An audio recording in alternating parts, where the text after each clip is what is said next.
This video, presented by Truman Medical Center's IT Education Group, will demonstrate how to enter and review physicians' time. Now, the login screen here for your username, the first time that you log in will be the email that you provided. So something from tmcmed.org or umkc.edu or some other personal email address. And the first time that you log in, the default password is going to be all lowercase Truman. And once you enter that, you'll be prompted to change your password. On the home screen, and you can always get to your home screen by clicking on Home here in the upper left-hand corner, you want to choose your role, either as reviewer or participant. So depending on the time study or your position, you could be a reviewer or a participant or both. The participant will enter time and submit time for approval, and the reviewer will review the time cards and approve them and looking to make sure that time is complete and reasonable. So when you're going to enter time, make sure that you are a participant, and you have two ways which you can get to your time card. Either one, click on the time entry in the upper left-hand corner, and then you can select which time study you want to enter. Or, back on your home screen, you can click on the pencil next to the name of the time study.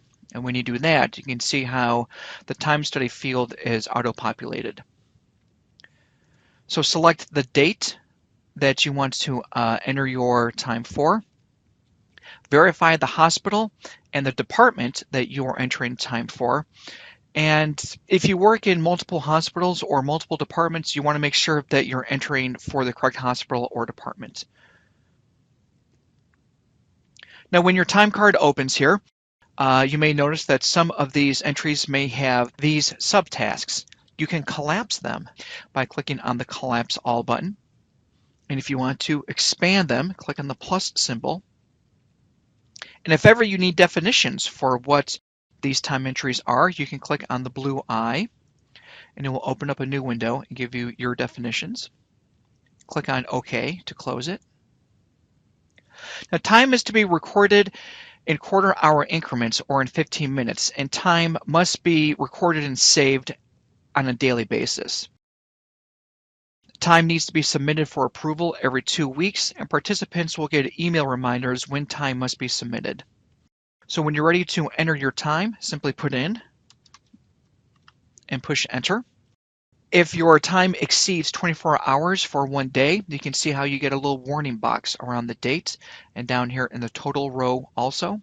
So you cannot exceed 24 hours in one day, and you cannot complete the task until you have fixed that number over 24. Once you've entered your time, you come down to the bottom and you click Save for Later. You only click Submit for Approval after all data for the designated 2 weeks of the study have been entered. So that's how to enter time as a participant. As a reviewer, reviewers must approve participants' time every 2 weeks, and you'll get reminders when time must be reviewed, and you'll have 1 week after time has been submitted to approve the participant's time. So to check the time, you can click on the magnifying glass next to the name of the time study. And if you are responsible for more than one time study, you can click on the down arrow and you can choose which time study you want to review. And then click View Time Study.